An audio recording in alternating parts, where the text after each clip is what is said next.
আপনারা দেখছেন DP news, খবরই জীবন।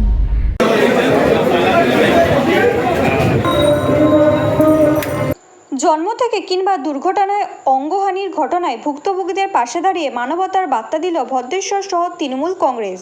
শনিবার সকালে ভদ্রেশ্বর শহর তৃণমূল কংগ্রেসের উদ্যোগে ভদ্রেশ্বর পুরসভার একটি লজে কৃত্রিম অঙ্গ যথা হাত, পা ও হুইল চেয়ার বিলি করা হয়।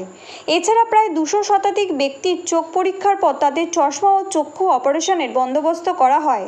স্বাস্থ্য পরীক্ষা শিবিরের পাশাপাশি গরমের মরশুমে রক্ত সংকটের মোকাবিলায় রক্তদান শিবিরে শয়ে শয়ে রক্তদাতা স্বেচ্ছায় রক্তদান করেন।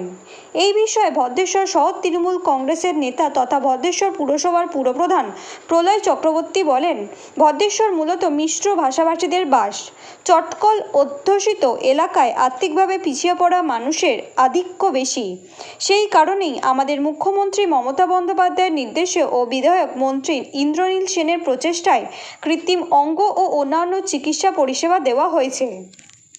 আমরা এমনি প্রত্যেক বছরই ভদ্রেশ্বর শহর তৃণমূল কংগ্রেসের উদ্যোগে একটা বড় করে রক্তদান শিবির করি, আর নর্মালি বিভিন্ন ওয়ার্ডগুলো যেরকম প্রোগ্রাম করে। এবছর রক্তদানের সাথে সাথেও আমরা ভদ্রেশ্বরে একটা বড় লেভেলের স্বাস্থ্য ক্যাম্প, যেখানে ইসিজি থেকে আরম্ভ করে বিভিন্ন রক্ত পরীক্ষা আর অন্যান্য ট্রিটমেন্ট উইথ মেডিসিন সবটা ফ্রি অফ কস্ট করা হচ্ছে।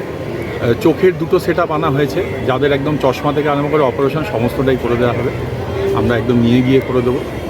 আর আমরা যাদের ওই হুইল চেয়ার দিচ্ছি, আর বহু মানুষ আছে ভদ্রেশ্বরে এরকম আমরা যাদের কৃত্রিম অঙ্গ প্রয়োজন, হাত পা এগুলো যাদের বাদ গেছে কোনো কারণে, সেইটা একদম ইনস্ট্যান্ট এখানে অলরেডি প্রায় 17-18 জনের করে দেওয়া হয়েছে, আরও পরপর আসছে। সেটাও আমরা এখানে একটা সেট আপ করেছি, সেটা করা হচ্ছে। আর রক্তদানের ওপরে আমাদের আয়োজন করা হয়, সেখানেও প্রায় 300 লোকের একটা রক্তদান, এটা উৎসবের মতো যেরকম স্বাস্থ্য মেলার মতো হয় সেরকম একটা করার চিন্তাভাবনা করেছিলাম। কিন্তু প্রচুর মানুষ এসছে, আমাদের সাধারণ মানুষ এসছে, সবাই এসছে, ভালো হচ্ছে। সাধারণ মানুষ যারা রয়েছেন, যাদের প্রয়োজন, তাদের জন্য কিছু করা যাচ্ছে। কারণ ভদ্রেশ্বরের এই এলাকা তো মিল বেল্ট, বিশেষ করে যেই এলাকাটাতে হচ্ছে 4-5টা এলাকায় পুরো মিল কেন্দ্রিক এলাকা। সাধারণ মানুষদের উপকার হলে আমাদের এটা আনন্দ। কারণ আমাদের নেত্রী, জননেত্রী, আমাদের মামাটি মানুষের নেত্রী মমতা বন্দ্যোপাধ্যায়, উনি এটাই চান, মানুষের সাথে মানুষের পাশে। আমাদের স্থানীয় বিধায়ক মন্ত্রী ইন্দ্রনীল সেন, উনিও বলেছেন যে মানুষের সাথে প্রোগ্রাম করতে।